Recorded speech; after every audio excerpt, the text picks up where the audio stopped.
Ladies and gentlemen, welcome to the podcast. It's great to be alive. It's good to be here. It's good to be back with all you beautiful people. I know that I've been kind of not MIA. I'm still very present on social media. Just that I don't know what to report on because I feel like there's nothing that really interests me right now in politics, and I think that's kind of an issue because I'm starting to lose my passion a little bit because it's kind of annoying what's going on right now.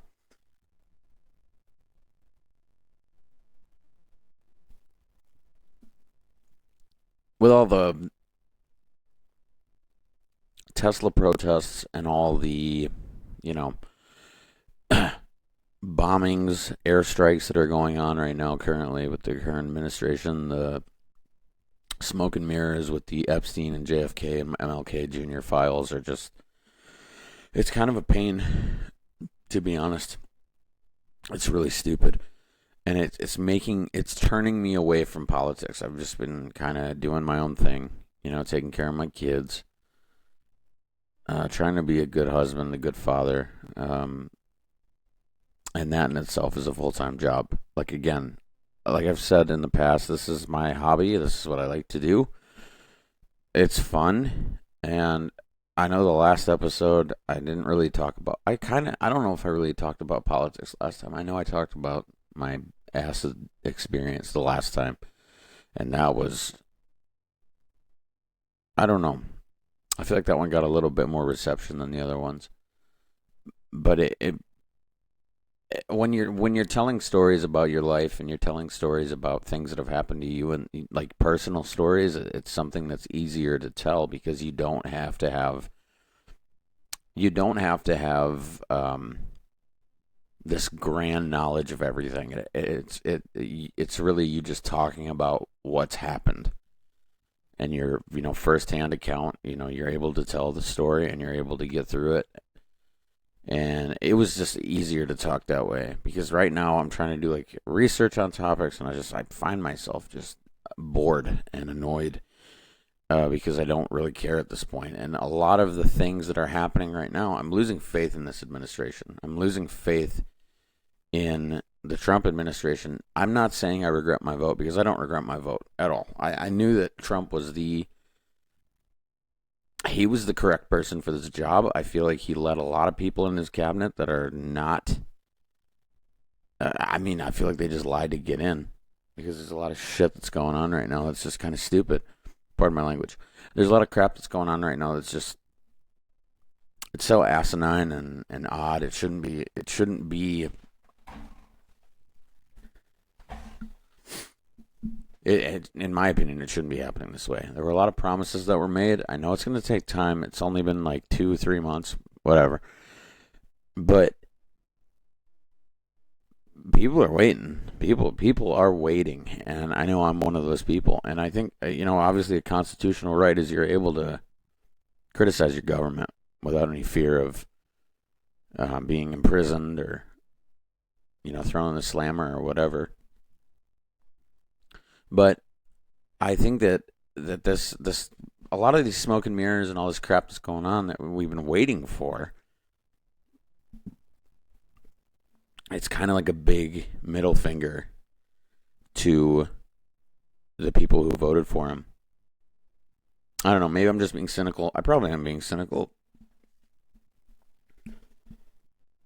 That's my assumption. I'm probably just being cynical, but a lot of things have been happening in the news lately. There was nationwide protests today, actually kind of worldwide. There were protests going on in Europe today, as well as in America. I think all 50 states, people were practicing peaceful protests. Doing their constitutional right, exercising them, and doing what they can, trying to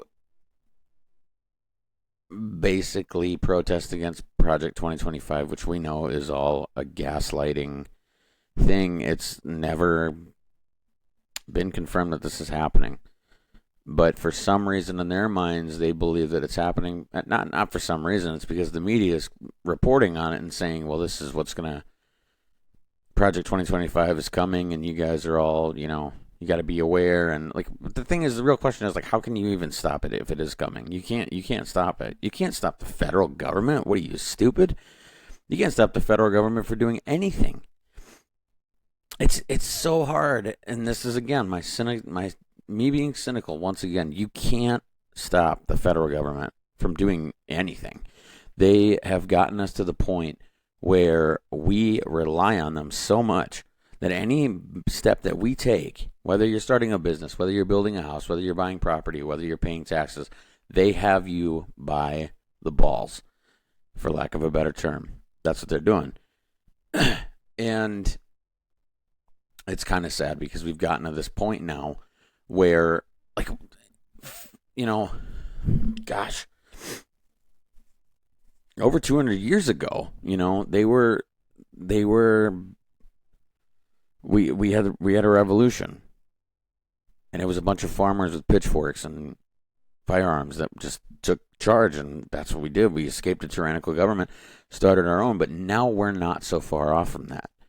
Like we were, I mean, I don't know about, I don't think they were my ancestors because my ancestors weren't here yet at that time. They came over in like the 1900s or the late 1800s. They came over from Europe and like Norway and not Egypt, the UK, like Scotland, the Wales area, but then also even sooner than that, in the 1970s from Mexico. Like that was, we weren't here. My family wasn't here yet, as far as I know. But where was I going with that? The citizens of America, the New World is what they called it, the new country, the New World. They were throwing tea in the Boston Harbor. Was that what it was? The Boston Harbor? They were throwing tea in the ocean over a 2% tax. And now look at what we're being taxed. Like state by state, it's completely different. I understand that, but federally, we're getting taxed so heavily on our income, our property, everything. Everything's being taxed, and we're letting them get away with all of it. And I feel like this, and I'm not, again, guys, I'm not an economist. I don't know shit. I don't know anything. These are thoughts that I have, and these are things that I think about because it's so crazy how far removed we are from what started this country. Yes, I understand we're supposed to be changing stuff. I get that. But when you're trying to bail your own government out by using taxpayer dollars, or the very same taxpayer dollars are going overseas to help other people that have nothing to do with us to overthrow democratic government, or to overthrow governments that our country doesn't necessarily agree with, to fund wars that have nothing to do with us, that's when you have a real problem. We don't need to be, America does not need to be everyone's parent or big brother. You know what I mean? We don't need to be holding every other country's hand. Yes, we may be allies with them, but we're the ones that are bringing forward most of the green and the cash. We're the ones that are giving weapons. We're the ones that are getting involved in things that don't concern us at all. And that's really kind of tragic if you think about it. It's not tragic. It's stupid. It's dumb. It's retarded. If I'm going to be quite honest with you, it's very retarded. And I can't. But what can we do? What can we really do about it as citizens of this country? We can't do a single thing. We can't do anything. There's nothing we can do. You can go and protest all you want to, but that's really not going to help you at the end of the day. You're just going to look like an unemployed moron. That's what it's going to do for you. There's nothing that's going to be good coming from any of these protests that are, protesting Musk, protesting Trump, protesting the current government. It's like, dude, what is that going to do? The federal government has the military on their side, and American citizens, we won't win that one. We won't win it. And I'm not trying to, I think of it in those terms. I'm glad that I have self-control, because if I were super impulsive, I'd be out there fighting the good fight, quote unquote, fighting the good fight. But it just seems like asinine that all these people are doing this. So that's my rant for the day, but let's get into it. Um, these are called the hands-off protests in 2025. That's happened today. Today? Yeah, today. Well, yesterday. This will air tomorrow. The hands-off protests of April 5th, 2025 represent a significant moment of public mobilization across the United States and beyond, reflecting widespread discontent with the policies and actions of President Donald Trump and billionaire Elon Musk during Trump's second term. These protests, involving over 1,200 demonstrations in all 50 U.S. states and several international cities, stand out as the largest single-day protest against the Trump administration since he returned to office in January of 2025. Their significance lies in several key areas. So the thing is, you're seeing this all over the place. I don't know if it was on X. I know it was on TikTok. There were a lot of people that I unfollowed today because they were out protesting. It's just like, dude, you are making zero difference with what you're doing. You're not making any impact on this. They're going to continue to do what they do. Meaning the current administration is going to continue to make decisions that you don't necessarily agree with and not everyone agrees with. But it's going to take time. To see real change, it's going to take time. Like at the end of Trump's first term, I can't remember what gas was down to. I think it was like $2 where I live. And it took him a long time to get that through. And for when that happened, it was like, yeah, the economy's great, but that was the end of his term. I didn't really pay attention to the first part of his term. The first part of his first term, the first 3 years, because I was just I was still heavy in my addiction. I was not paying attention to politics at all, and it's something that I wish I would have gotten into a little bit sooner. But my mind was elsewhere. My priorities were elsewhere. But it does take time for these changes to actually happen, and for us to see the effects of it. First, the protests highlight a broad coalition of grievances, which, if you know me, or if you know anything common sense wise, you know that grievances don't do anything. They don't make a difference at all. You try to file a grievance at a hospital for being cared for improperly, it doesn't do shit for you. It doesn't do a single thing. You try to make a grievance against Walmart, it probably won't do anything until you make about 5 or 6 of them. You file a grievance at a treatment center over a counselor that's not treating you well, or you feel like you're not being cared for properly. Like, I've done that before. When I went through treatment, I filed a grievance against the counselor, and it was actually kind of stupid because when I realized this, I'm going to go off the rails a little bit. So let me set the stage. I went to treatment in 2019. There was this thing we did called Family Day, and it was where your family members came. All the patients who had family members that were willing to come and talk to them, that was the group for the day. So my mom came, and she was the only one that showed up, which is fine. I'm not crying about that or anything. My mom came, and they had to go through their own programming, their own like spiel before they went, and we continued to go to regular groups until we had to go in the afternoon. And so we went in the afternoon, and we all sat in a circle. It was like probably 45 people, I'm thinking. It was probably more than that, actually, because we had about 22 guys on the unit, and then, maybe, let's say like 19 of them had family members that came. And so long story short, what happened was we all sat in a circle. We had like 3 or 4 mediators plus staff on our unit that came, and they all sat.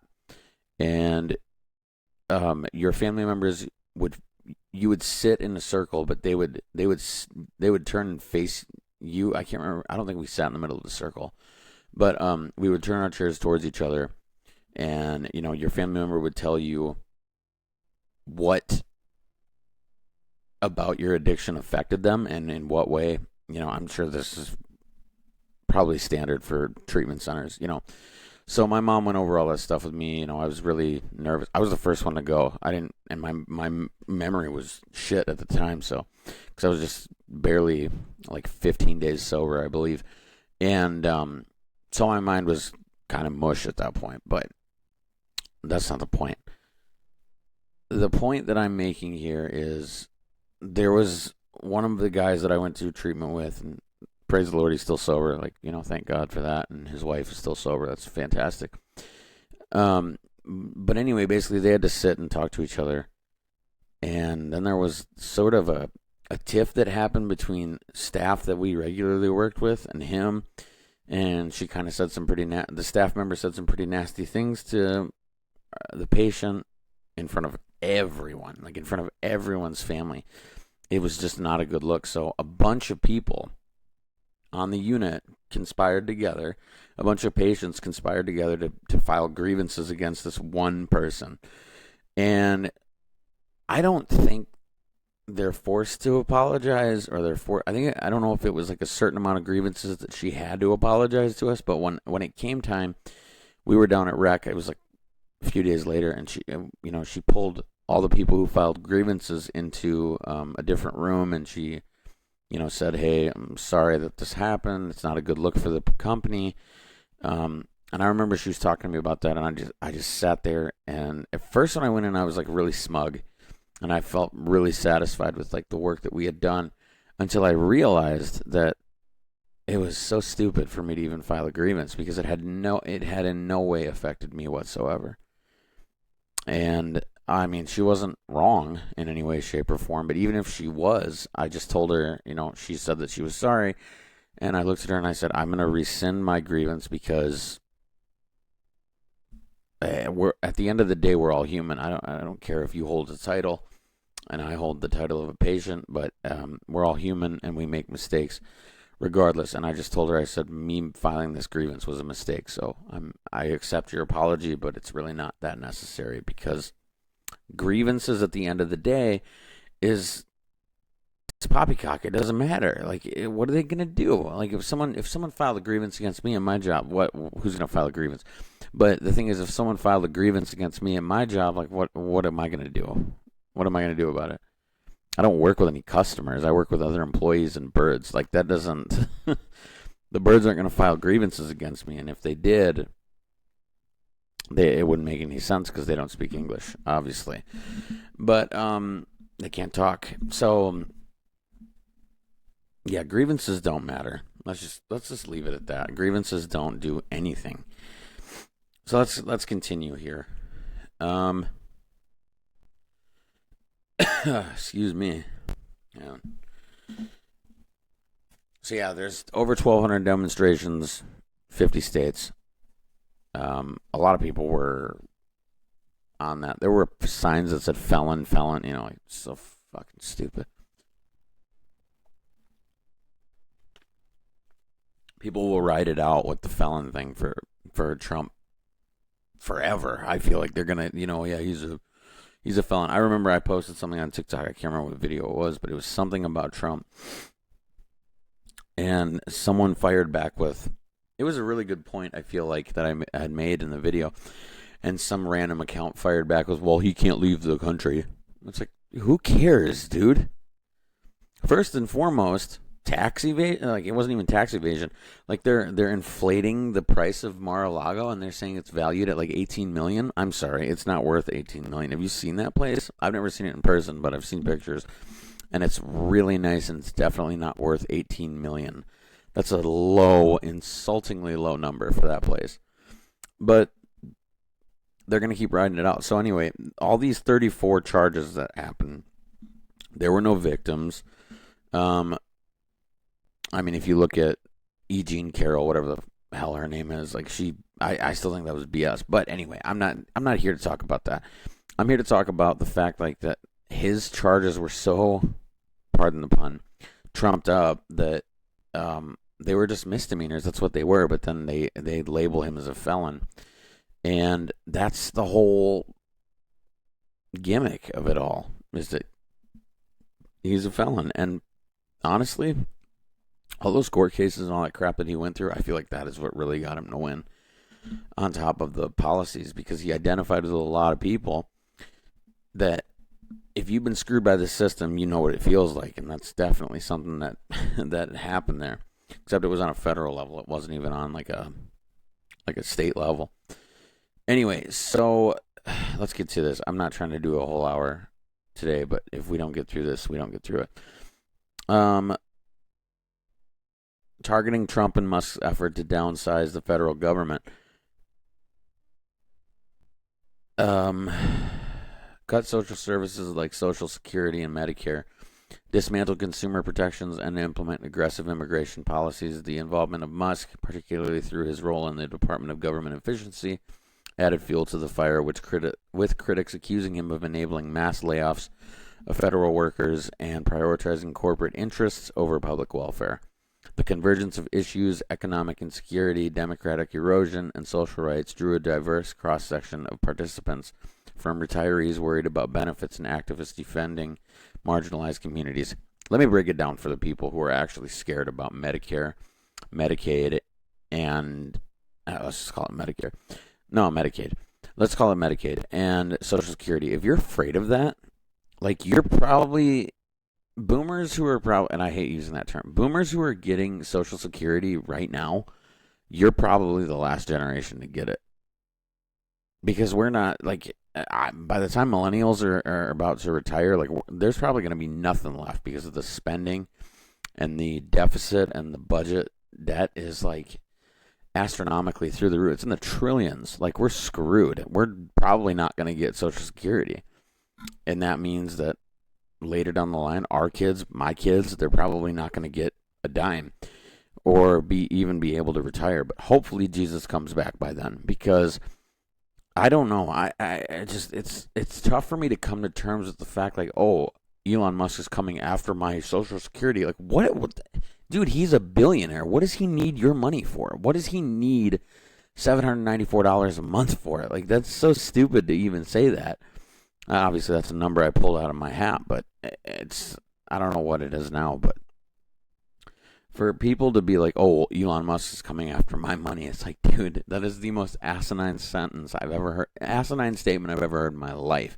He's not coming after your money. He's not coming after my money. He doesn't need my money. He doesn't need it. And for the harsh immigration policies, immigration's kind of a scam in this country to begin with, okay? They have, even the citizenship test, I know there are things on that test that I don't even know, and I've been living here for 31 years. I don't know half of that stuff. And maybe that's the education system problem, but for them to try to, like, protest all this stuff, it's so silly. It's like they're still going to be deporting people. They're still going to... Now, I'm going to throw something out there. This is a completely separate subject, but I think I almost talked about it once on the last... I tried to record an episode a couple days ago, but it didn't work out. There was a woman who, I think she's being deported. She's Turkish or something like that, and she's going to a university, and she wrote like an opinionated piece or something like that on the atrocities that Israel is committing, like, bombing Gaza and all that, and airstrikes, and trying to basically take out Hamas, but taking out civilians also in the matter. She's being deported for saying that, and she has a student visa, which is weird to me. I mean, it's odd because it's like it doesn't put a good taste in people's mouths. Like, if you're here studying, does that mean you don't get free speech? I mean, it's weird that they're going to deport her even though she's just stating obvious facts. I mean, I'm saying obviously Israel can defend itself. I try to remain very neutral on this, but I feel like Israel does have the ability to defend itself. But when you're trying to find like 40 or 100 guys in a city, in a country of like millions of people, and you're killing more civilians than you are actual terrorists, then you're probably not doing it right. You're probably not doing it right. But I don't know everything about it. It's just weird that we're deporting people for anti-Semitism here, and it's like, okay, but I mean, it's free speech. Hate speech is also free speech. It's something you need to understand, and that's something that people don't like to come to terms with. It's a tough pill it's a hard pill to swallow for a lot of people.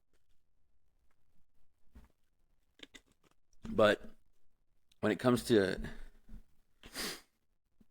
I don't know. The thing is, these people are still going to be deported regardless if you're not here, but you can't really you shouldn't be able to make an example out of people that don't necessarily agree with Israel. I mean, Israel is a corrupt government. I'm not saying the citizens of Israel are corrupt. The government is corrupt. They've had the same president for over, for like 30 years now, almost. But anyway, let's continue here. He's not coming after your Social Security, guys. He's not coming after your Medicaid. He's not coming after any of that crap. He doesn't care.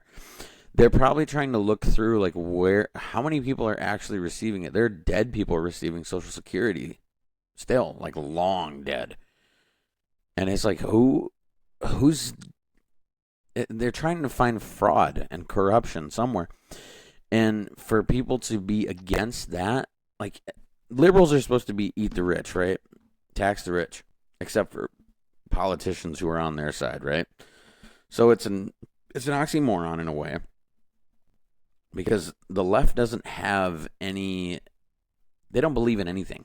They believe in what's trending. They believe in what's new. They don't believe in anything that's of value or substance. It's all bullshit. It's all stuff that it's like little pop-up topics. That's what they care about at the time. But then they don't realize that when they support the next thing, the next new hot topic, whatever, it's contradictory to what they believed like 20 minutes ago or a month ago, whatever. But so secondly, the scale and coordination of the protests underscore a resurgence of grassroots activism organized by over 150 groups, including progressive stalwarts like Indivisible, Move On, and Third Act, as well as labor unions. LGBTQ plus advocates and civil rights organizations. The Hands Off movement mobilized an estimated 500,000 to millions of participants, far exceeding initial RSVPs. The protests span major cities like Washington, D.C. and New York, as well as smaller towns and conservative areas, signaling a broad rejection of the administration's agenda. International solidarity with rallies in cities like London, Berlin, and Paris further amplified the message, framing it as a global stand against authoritarianism and corporate overreach. So in London, Berlin, and Paris, how does this affect you at all? If we have any international listeners out there, I'd love to know how this affects you. I know I have some listeners in Russia. I believe it's 2% of my listeners are in Russia. Thank you guys for being here. Does this affect London, Berlin, and Paris in any way, shape, or form? What's going on in America? Does that affect them? I highly doubt it. I highly doubt that. It's all crazy opposition. It's like, dude, LGBTQ plus activists, what rights have you lost? In the last 3 months, what rights have you lost? Women, what rights have you lost? I'm pretty sure you're still able to go get an abortion if you want to. I'm pretty sure you're able to marry someone who has the same genitalia as you. Right? What's the difference? Nothing's different. You just feel like you're targeted because that's what the media tells you. The media tells you that you're targeted, and it's like, dude, just turn your TV off. Turn it off. Just move forward. Like just don't worry about what the media is telling you, because you're going to be better off without it. Here's my point. Here's my thing. If you live a certain lifestyle, but you treat me with respect, I don't care what your lifestyle is. I don't care. If you treat me with respect, I'll treat you with respect. Even if you don't treat me with respect, I'll treat you with respect. Now, if you start popping off at the mouth about me or my family, then I'm probably going to have an issue with you. But I try to generally respect everybody.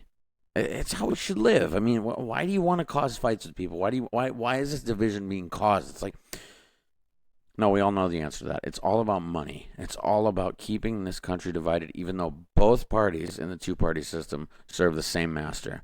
Globalists, elitists, Israel, Mossad, whatever. They're all we're all getting taken for a ride, and if you don't see that, then you're blind and you're stupid, because you need to start doing your own research. Even though it's a crazy right-wing idea, start doing your own research. Start understanding what is actually going on here. That we are pawns in a chess game. We're pawns. We're disposable. We're replaceable at the end of the day. And it sucks because there's just like all these. It's like I wish, and I'm guilty of it too. All these people that I saw protesting, I'm like, oh gosh, now I have to unfollow this person. I didn't have to unfollow them. I didn't have to. I chose to because I have that in my mind that it's like, if you support this, then you're my enemy. Like you're not on my side. Like why would I want to be around you? It's a tribal thing. It's like why would you want to be around someone who doesn't agree with you? But if you're an adult, which I try to be, but I still catch myself slipping every now and then. I'm human. I make mistakes. Like I want to be able to get along with people, regardless of your skin color, regardless of your political ideology or your religion. Like I want to be able to get along with everybody, and that's there's nothing wrong with that. But these people are being just it's asinine. It's asinine for sure. Finally, the protests reflected. Finally, the protests reflect a polarized yet energized civic landscape. While critics on platforms like X dismissed them as billionaire-funded or misguided, supporters saw them as a vital defense against democracy and public goods. Their peaceful execution, with no widespread reports of violence, reinforced their legitimacy as a collective cry for accountability. That's okay. At least they didn't turn violent. That's nice. I don't know, man. I just, my whole thing is protesting doesn't matter. Protesting is just like voting. And that's something, it's just, if it made a difference, they wouldn't let us do it. Cynical. Again. So, where does that take us? If you've been paying attention to the news at all, you know that there was a murder recently in Frisco, Texas.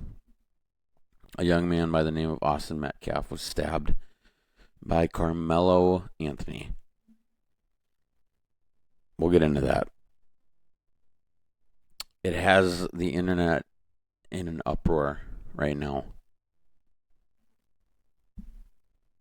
And they're saying it's in self-defense. I don't have all the facts. I have what has been reported. So let's...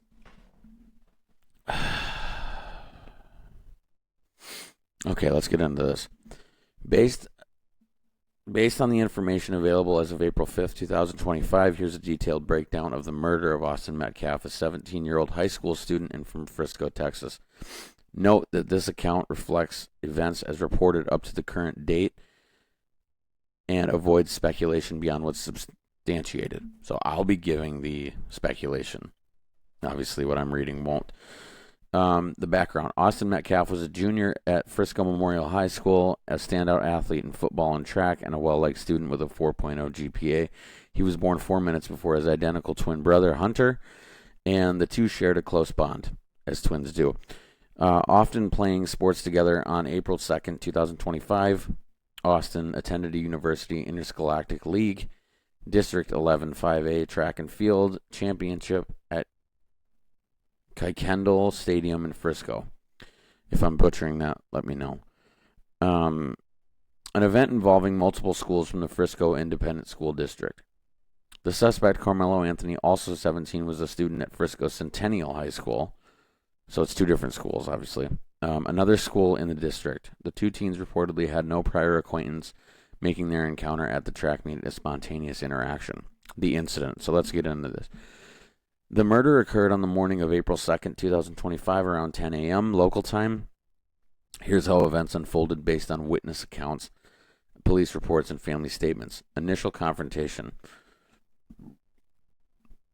Austin and Hunter noticed Carmelo Anthony sitting under the Frisco Memorial High School team's tent in the stadium stands, an area designated for their school. Excuse me.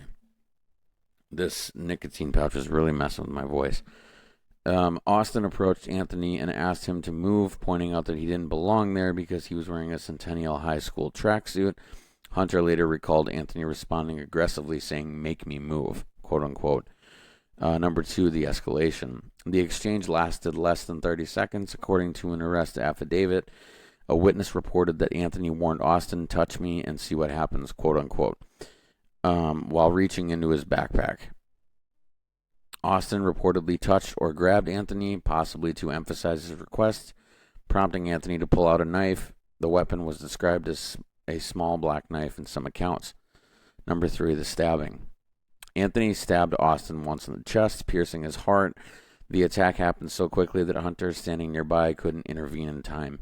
He later told WFAA, "I tried to whip around as fast as I could, but I didn't see the stab." Anthony then fled the scene, throwing the knife into the bleachers, where it was later recovered by police. Immediate aftermath. Hunter held Austin as he bled out, attempting to stop the bleeding. He described to Fox News, "I put my hand on there, I grabbed his hand and looked into his eyes. I just saw his soul leave, and it took mine too." Okay. Well, coaches and first responders from Frisco ISD rushed to assist, performing CPR and administering blood. How'd they do that? Administering blood. Anyway, despite their efforts, I thought for some reason I thought the coaches were administering blood. I'm like, that seems unsanitary in my opinion. Despite their efforts, Austin was pronounced dead after being transported to a local hospital. So it was a little bit of a tiff, a little bit of a misunderstanding. However, I will say this. You don't get to stab someone if they touch you, okay? That's a pretty common sense thing. If someone touches you, you don't get to immediately stab them. That's crazy. That's like someone trying to touch you and you just shoot them. It doesn't make any sense. Why would you do that? Now, when I said the internet is in an uproar, they are in an uproar. There are people on both sides. There are African American activist rights groups that are saying he was a good kid. He was that Carmelo Anthony was a good kid. I don't know this kid. I have no idea who he is. I do know that he stabbed a kid though. He stabbed another kid, and he's currently in jail, and his bail is at like $1 million. I don't know if he's getting out. To be honest with you. I don't know what they're charging him with, first degree murder, and it's just a wild thing, It's tragic for one. I mean, it doesn't matter what color the skin of these people are. It is these two boys who got into an altercation with each other. It doesn't matter what color they are, but that's what this is being made about right now on social media. The African American rights activists are saying, he was a good kid. He acted in self-defense, or Austin, FAFO'd or whatever. It's like, come on. There's no reason to politicize a tragedy like this, where a young student lost his life. Like, can you imagine the trauma behind that? Like, especially the twin brother. The trauma behind it, even the trauma of like the murderer, or the Carmelo. Like, he stabbed a kid. He stabbed a kid. Can you imagine what he's going through right now? He's probably thinking, what the hell was I thinking? Why did I do that? I don't know. Maybe he thinks it was justified. I'm not going to put myself in his head, but the trauma that's going to surround all this, and they're not going to think that justice is going to be served no matter what the verdict is. I mean, Austin's never going to come back home. They don't have a brother anymore. They don't have a son. Like, they took, this young boy took a young boy's life. But as of right now, yeah, internet is completely in an uproar. There's fighting. There's GoFundMe pages activated for both sides, Metcalf's family and Carmelo Anthony, his family. So the suspect's response: Carmelo Anthony was quickly apprehended by Frisco police near the stadium. He took off running. According to the probable cause affidavit obtained by NBC Dallas Fort Worth, Anthony confessed to the act while being taken into custody, saying, "Not alleged, I did it." He appeared calm initially, but grew emotional as he was led to the patrol vehicle. Anthony reportedly claimed self-defense, telling police, "He put his hands on me, I told him not to," and asking if the incident could be considered justifiable. However, no evidence has surfaced to suggest Austin posed a lethal threat.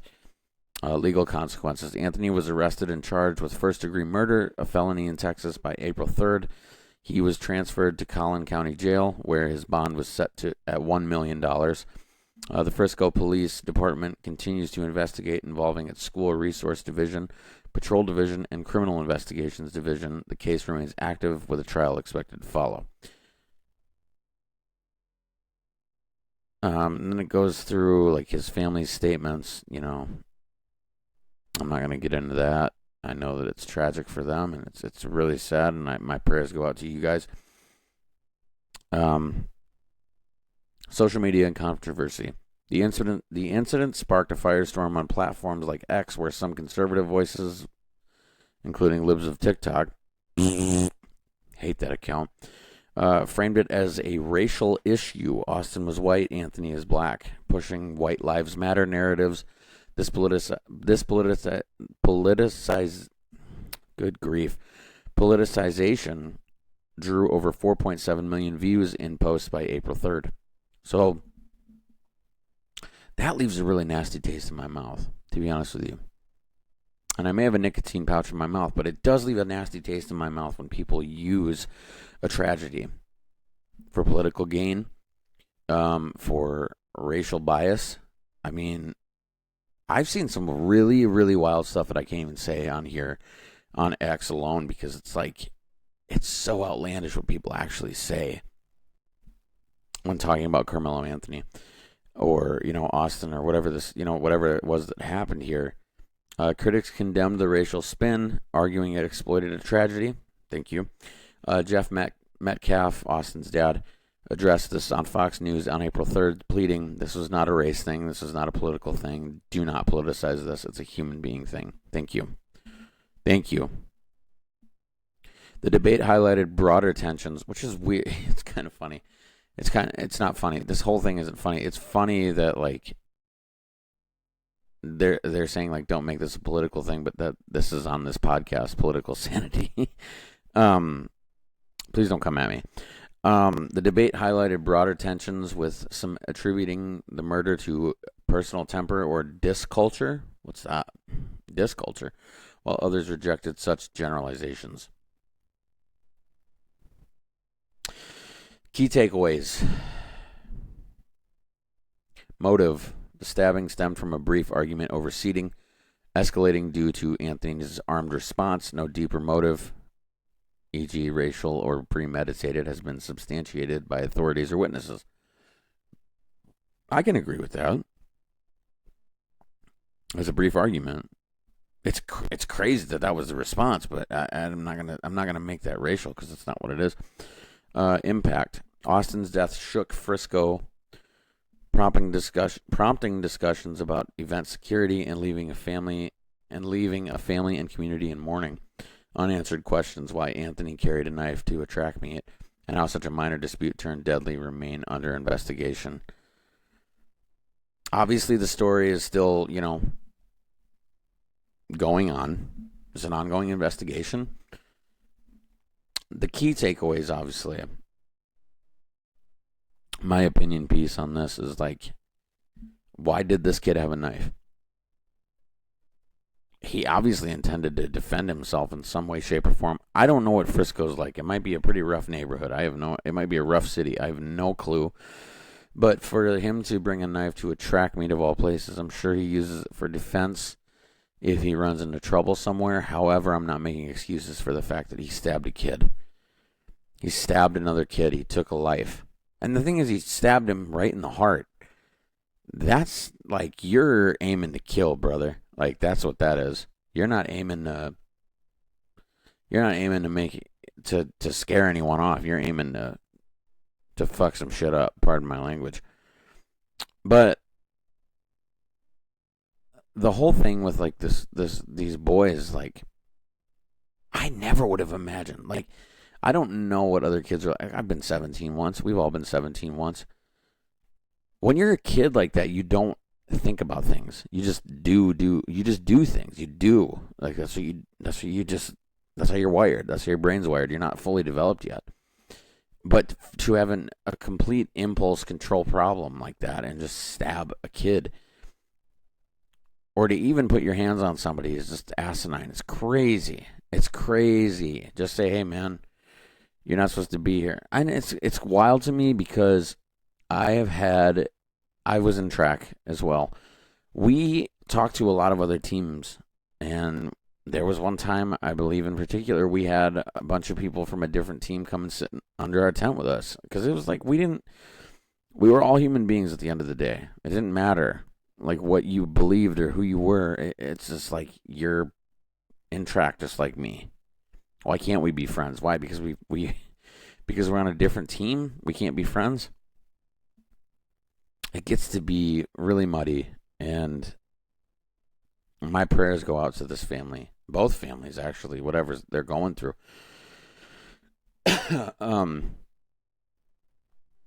Again, this is such a wild world. It's so weird. And it's the deeper I get into social media or politics, the more I see that people are using anything and everything for political gain. And that's disgusting. You ought to be ashamed of yourself.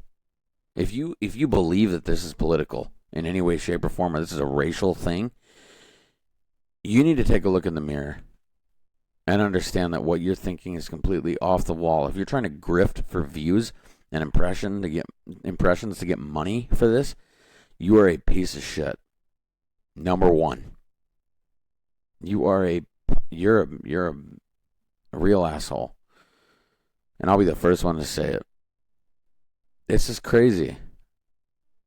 But another crazy thing is you can't.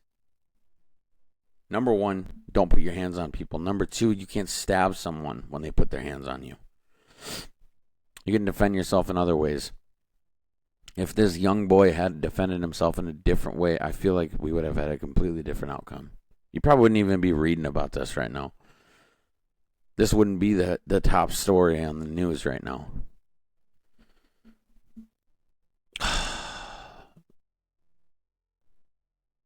This country sucks right now. This country sucks, and the people in it kind of suck too. Everyone wants to be a mouthpiece and have some sort of a voice in all this. It's like, just fucking shut up. Let it go.